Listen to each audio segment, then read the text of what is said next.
दोस्तों, जैसा आप सबको पता होगा कि इलाहाबाद हाई कोर्ट का एग्ज़ाम डेट आ गया है और आप सभी को पढ़ने के लिए अपनी तैयारी को कंप्लीट करने के लिए बहुत ही कम समय मिला है। ऐसे में अगर आप जीके जैसे विशाल सब्जेक्ट को पढ़ना शुरू करेंगे तो एग्ज़ाम भी ख़त्म हो जाएगा, लेकिन आपका जीके का एक सब्जेक्ट नहीं कंप्लीट होगा। इसलिए मैं आप सभी के सामने जीके के कुछ इम्पोर्टेंट टॉपिक लेके आया हूँ, जिससे एग्जाम में ज़्यादा क्वेश्चन पूछे जाते हैं। दोस्तों, ये टॉपिक इलाहाबाद हाई कोर्ट और UP triple SC previous year के गहन अध्ययन करने के बाद बनाए गए हैं। मैं ये नहीं कहता कि जीके के सारे क्वेश्चन इसी टॉपिक से आएंगे, लेकिन इतना ज़रूर कहूँगा कि अगर आपने इतने टॉपिक को पढ़ लिया, इतने टॉपिक को ध्यान से अपने दिमाग में कैप्चर कर लिया, तो आपके 70 से 80% क्वेश्चन बस इसी टॉपिक से आपके देखने के लिए मिल जाएंगे। ये आपके क्वेश्चन 70 से 80% चाहे डायरेक्ट तरीक़ों से आपको देखने के मिलेंगे या इनडायरेक्ट तरीके से आपको देखने के लिए मिलेंगे, लेकिन आपके जीके के 70 से 80% क्वेश्चन आप देखेंगे कि इन्हीं टॉपिक से मिल जाएंगे। जय हिंद दोस्तों, स्वागत है आपका आपके अपने यूट्यूब चैनल यूपी एग्जाम्स में। दोस्तों, अगर ये वीडियो आपको इन्फॉर्मेटिव लगता हो, आपको थोड़ा सा भी फ़ायदा होता हो, तो प्लीज़ आप इस वीडियो को लाइक कीजिएगा और प्लीज़ चैनल को एक बार सब्सक्राइब जरूर कीजिएगा। दोस्तों, अगर आपको इलाहाबाद हाई कोर्ट में सामान्य अध्ययन के सेक्शन में अच्छे नंबर लाने हैं, तो आप इन टॉपिक को बहुत ही कम समय में पूरा कंप्लीट कर सकते हैं। अगर आप इन टॉपिक को पूरा कंप्लीट कर लेंगे, पूरे टॉपिक को, तो आप खुद से अंदर से ये आत्मविश्वास आएगा कि मैं कर सकता हूँ। अब देखिए, सबसे पहले आपको करंट अफेयर पे ध्यान देना है। Current affair Allahabad high court के लिए सबसे पहले आपको लास्ट 6 मंथ का पूरा करंट अफेयर कंप्लीट कर लेना है। ज़्यादा नहीं करना, बस 6 मंथ का। उसके बाद अगर इतिहास की सेक्शन की बात करें तो इतिहास में आपके 3 हैं। एक प्राचीन इतिहास, मध्यकालीन इतिहास और आधुनिक इतिहास। अगर प्राचीन भारत के इतिहास की बात करें तो सबसे पहले आपको जो इम्पोर्टेंट टॉपिक है वही मैं बताऊंगा। सबसे पहले सिंधु घाटी सभ्यता आपको पढ़ लेना है। उसके साथ साथ वैदिक समाज आपको पढ़ लेना है। उसके बाद सबसे इम्पोर्टेंट टॉपिक जो है आपका जैन धर्म और बौद्ध धर्म, इसको तो आपको पढ़ के ही जाना है, इसमें कोई संदेह नहीं है। उसके बाद मौर्य साम्राज्य आपको पूरा कंप्लीट करना है। गुप्त साम्राज्य आपको पूरा कंप्लीट करना है। उसके बाद प्रमुख राजवंश जो हैं, चाहे वो दक्षिण भारत के राजवंश हो या उत्तर भारत के राजवंश हो, इतना आपको कंप्लीट कर लेना है। अगर प्राचीन इतिहास में अगर इतना सेक्शन आप पूरा कंप्लीट कर लेते हैं, तो आपको जीके के सेक्शन में जो प्राचीन भारत से आएगा उसमें आपको कोई दिक्कत नहीं होगी। उसके बाद अगर हम मध्यकालीन भारत और आधुनिक भारत की बात करें तो उसके लिए सबसे पहले आपको मध्यकालीन भारत में सबसे पहले आपको सल्तनत काल देखना है, पूरा कंप्लीट देख लेना है। विदेशी यात्री जो आए थे उनके द्वारा जो पुस्तक लिखी गई है उसको भी आपको देख लेना है। उसके बाद स्वतंत्र राजवंश जो आए थे उस समय, जैसे जौनपुर उस समय स्वतंत्र हुआ था, मैसूर था, ऐसे राजवंश जो हैं इनसे भी आपके क्वेश्चन पूछे जाते हैं, इसलिए इनको भी आप थोड़ा थोड़ा देख लीजिए। उसके बाद मुगल साम्राज्य आपको देखना ही देखना है। मुगल में आप मुगल साम्राज्य देख लीजिए।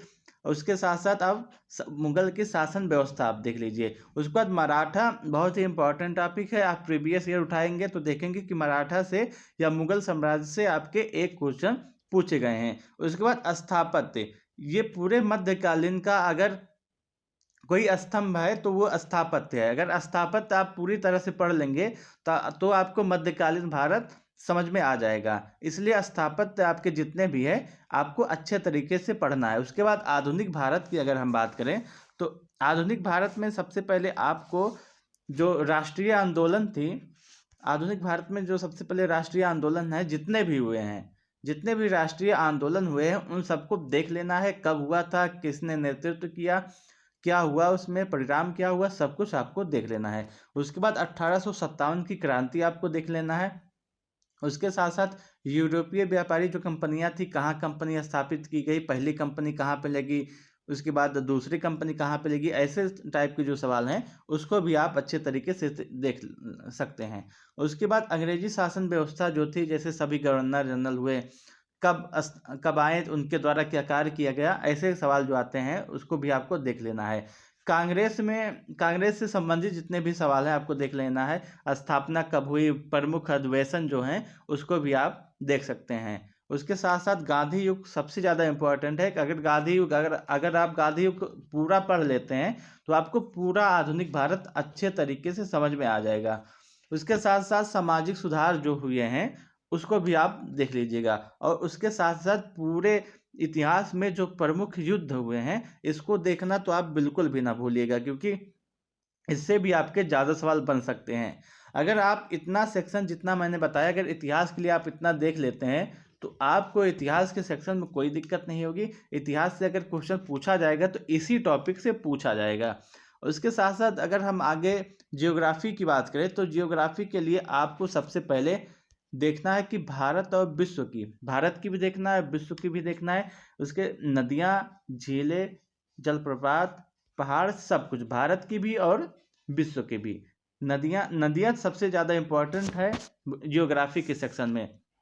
उसके बाद भारत की जलवायु आप देख लीजिएगा, थोड़ा सा टॉपिक है, ज़्यादा नहीं है। उसके बाद भारत की कृषि अगर आप देखना चाहते हैं तो देख लीजिए, बहुत ज़्यादा इम्पोर्टेंट ये नहीं है भारत की कृषि। उसके बाद साथ साथ भारत की भौगोलिक स्थिति की, पड़ोसी देश के कौन कौन से हैं, कितनी सीमाएं साझा करती हैं, भारत के कितने राज्य हैं जो पड़ोसी देशों के साथ अपनी सीमा साझा करते हैं, इस टाइप के जो क्वेश्चन हैं उसको भी आप देख सकते हैं। उसके बाद बहुउद्देशीय नदी घाटी परियोजनाएं जितनी हैं इन सबको आप अच्छे तरीके से देख सकते हैं।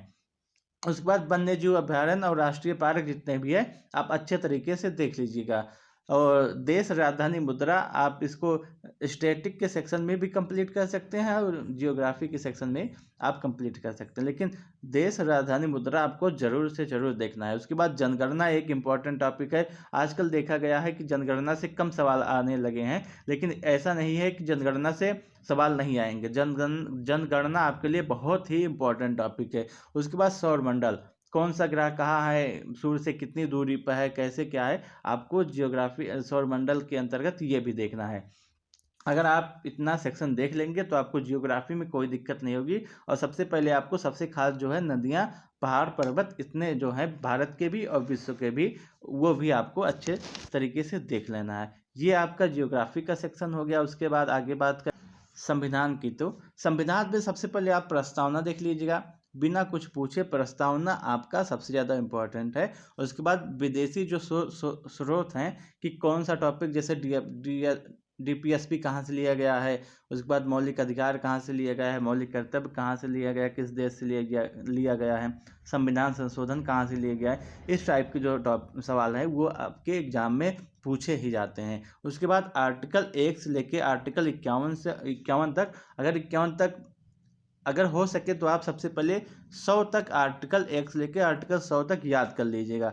अगर 100 तक ना हो सके तो आप सबसे पहले 51 तक याद कीजिएगा। उसके बाद जो इम्पोर्टेंट आर्टिकल है उसको याद कर लीजिएगा, लेकिन हो सके तो सबसे पहले 100 तक आर्टिकल जरूर याद कर लीजिएगा।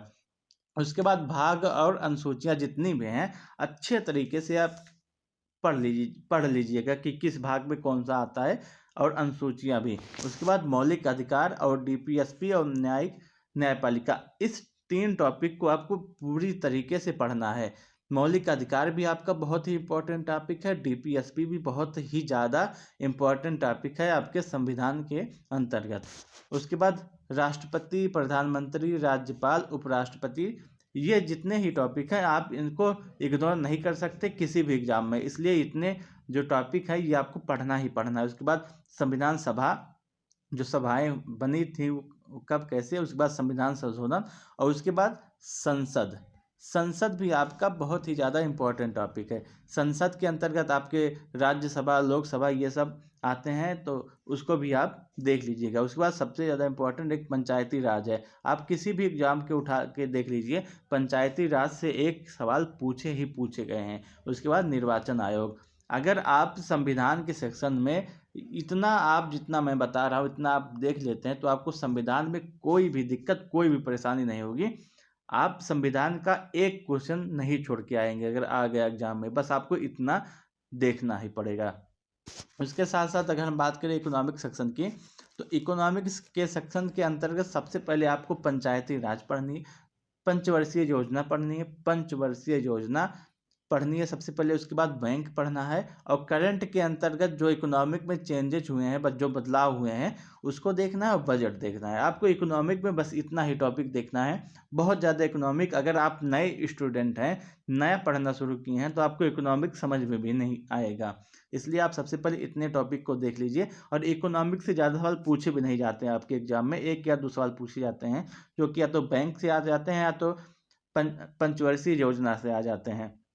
इसलिए आपको इकोनॉमिक में ज़्यादा समय नहीं देना है। और उसके बाद सबसे इम्पोर्टेंट टॉपिक जो है वो विविध। विविध के अंतर्गत जो स्टैटिक है वो इसके अंतर्गत आप रख सकते हैं, इसलिए इसमें जितने भी दिवस हैं पूरा कंप्लीट कर लीजिएगा। मुख्यालय जितने भी है, पुस्तक जो इम्पोर्टेंट है, जो लिखी गई है, लोकगीत हुए, डांस हुआ, आपको सब कुछ इसी के अंतर्गत आएगा।